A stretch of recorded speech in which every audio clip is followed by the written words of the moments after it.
Assalamualaikum warahmatullahi wabarakatuh. Saya Rizka Nailul Munajah, perwakilan dari kelompok 1 dari tingkat 2A, akan mempresentasikan tugas dokumentasi keperawatan. Untuk anggota dari kelompok 1 sendiri ada Wanti Adilia, Zahwa Korina Falupi, Elina Yuniati, Rahmana Zelina, Rizka Nailul Munajah, Adela Puspita, dan Novan Dwi Nugroho.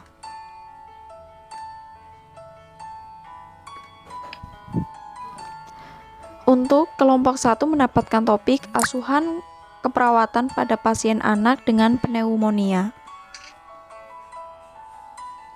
Untuk narasi kasusnya, seorang anak berinisial U berumur 9 tahun datang bersama kedua orang tuanya ke IGD Rumah Sakit Margono Soekarjo dengan keluhan pasien mengatakan sesak nafas. Pasien mengatakan sering merasakan nyeri tajam di dada dari beberapa waktu yang lalu, tapi ia abaikan. Namun kemudian pasien mengatakan sudah beberapa hari demam tinggi, sehingga selera makan menurun, panas dingin, cepat merasa lelah, berkeringat, dan juga kulitnya terasa lembab. Pasien nafasnya cepat dan dangkal, serta sering sesak nafas. Pasien juga batuk sehingga memutuskan untuk datang ke IGD. Di IGD, pasien mengatakan cemas terhadap kondisinya dan takut terjadi hal-hal yang tidak diinginkan. Kemudian kita masuk ke pengkajian klien atau pengkajian pasien. Untuk identitas pasien, nama inisialnya U, usianya 9 tahun, jenis kelamin laki-laki, dari suku Jawa, Indonesia, agamanya Islam, dan pendidikannya SD. Riwayat sakit dan kesehatan, untuk keluhan utama, pasien mengatakan sesak nafas. Kemudian riwayat penyakit sekarang disebabkan oleh lingkungan sekitar. Pemeriksaan fisik, keadaan umum pasien, tampak lemah dan sesak nafas, kemudian kesadarannya tidak ada penurunan kesadaran.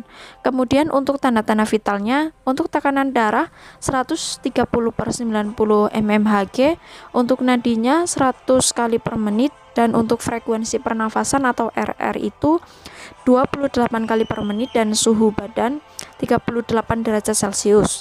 Kepala tidak ada kelainan, dan hidung pernafasan cuping hidung. Kemudian sekarang analisa data atau data fokus. Yang pertama, data fokus yang paling utama, DS, pasien mengatakan sesak nafas. DO, pasien terlihat nafasnya cepat dan dangkal. Untuk etiologinya, perubahan pola nafas. Problemnya, ketidakefektifan pola nafas. Kemudian yang kedua, DS-nya, pasien mengatakan merasa nyeri tajam di dada dari beberapa waktu yang lalu, tapi ia abaikan. DO-nya, pasien terlihat nafasnya cepat dan dangkal, serta sering sesak nafas. Etiologinya, gangguan fisiologi pola nafas, dan problemnya nyeri akut. Kemudian selanjutnya,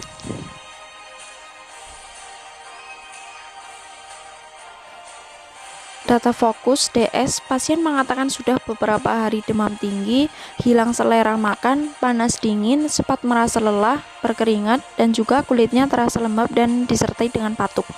DO-nya, pasien terlihat lemas. Untuk etiologinya, gejala penyakit dan problemnya gangguan rasa nyaman.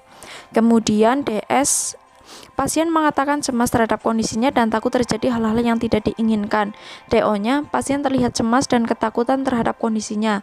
Etiologinya, kekhawatiran mengalami kegagalan terhadap penyakitnya. Problemnya ansietas.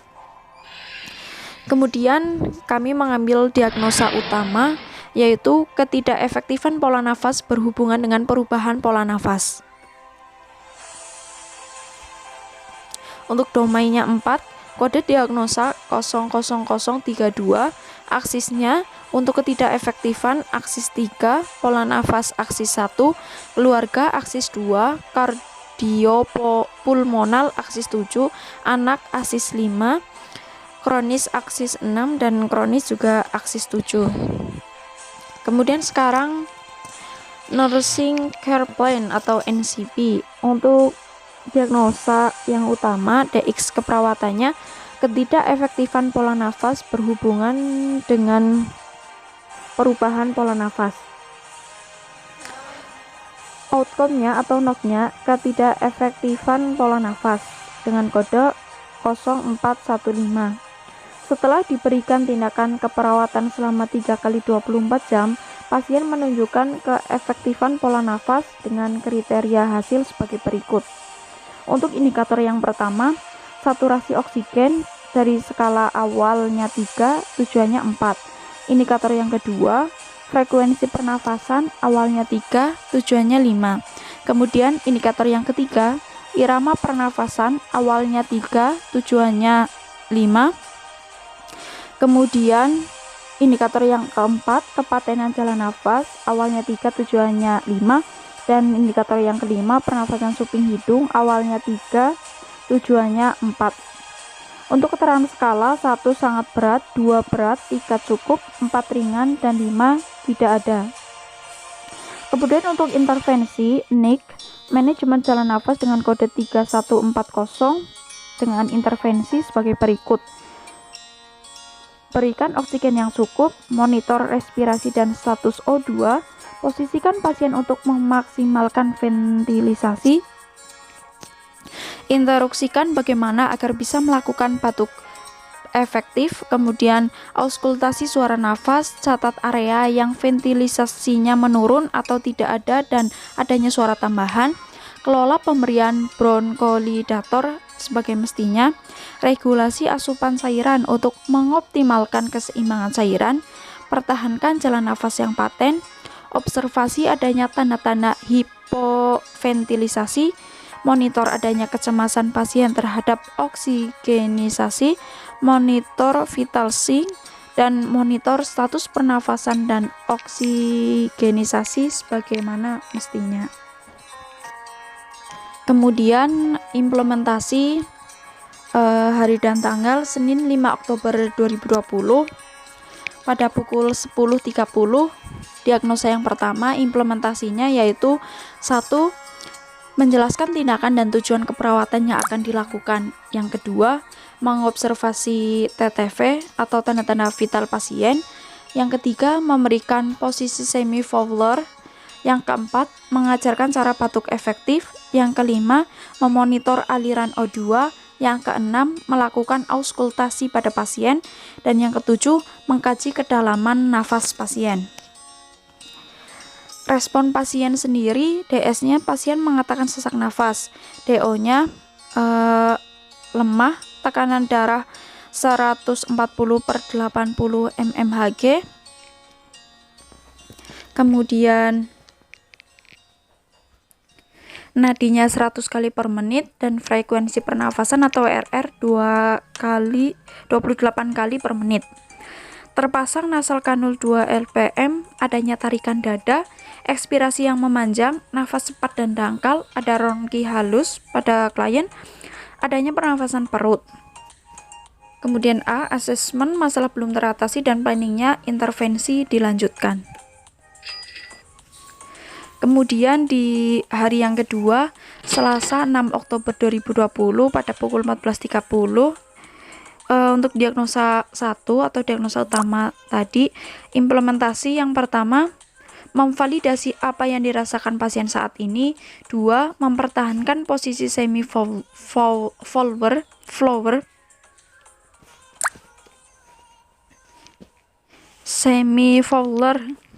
Kemudian memonitor aliran O2, melakukan observasi tanda-tanda vital, melakukan auskultasi pada pasien, mengkaji kedalaman nafas, dan menganjurkan pasien melakukan batuk efektif. Untuk respon pasien, DS, pasien mengatakan sesak nafas berkurang, DO-nya KU sedang, tekanan darah 140/70 mmHg, nadinya 88 kali per menit, frekuensi pernafasan 26 kali per menit. Terpasang nasal kanul 2 LPM, adanya tarikan dada, ekspirasi yang memanjang, nafas cepat dan dangkal, ronki halus, adanya pernafasan perut. Kemudian A, asesmen masalah teratasi sebagian, kemudian planningnya intervensi dilanjutkan. Kemudian di hari ketiga pada hari Rabu 7 Oktober 2020 pukul 9, respon pasien DS, pasien mengatakan sesak nafas berkurang, DO KU membaik, tekanan darah 140/70 mmHg, nadinya 88 kali per menit, dan frekuensi nafasnya 25 kali per menit. Terpasang nasal kanul 2 lpm, tarikan dada tidak ada, ekspirasi yang memanjang tidak ada, nafas cepat dan dangkal mulai normal, ronki halus, adanya pernafasan perut. Atau asesmen masalah teratasi sebagian dan intervensi dilanjutkan. Kemudian untuk yang terakhir yaitu evaluasi dari diagnosa pasien. Untuk catatan perkembangan, S, pasien mengatakan sudah tidak sesak nafas lagi, frekuensi pernafasan sudah normal. Kemudian O, wajah pasien terlihat tenang dan karena sudah bernafas normal, tidak sesak nafas lagi, irama pernafasan normal dan frekuensi pernafasan stabil. Asesmen A, masalah teratasi. Kemudian dengan indikator awal, saturasi oksigen awal 3, tujuan 4, dan akhir 4.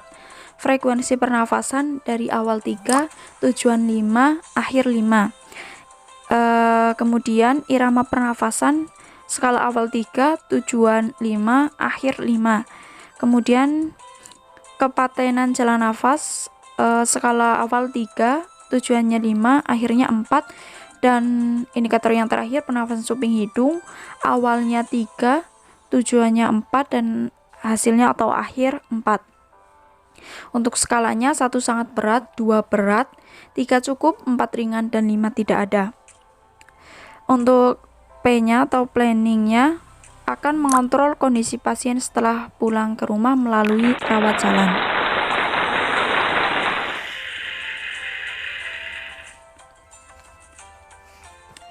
Demikian presentasi dari kelompok 1 dari tingkat 2A, asuhan keperawatan pada anak dengan pneumonia. Terima kasih atas perhatian teman-teman semuanya. Mohon maaf apabila terdapat banyak kesalahan atau tutur kata yang kurang berkenan. Terima kasih. Wassalamualaikum warahmatullahi wabarakatuh.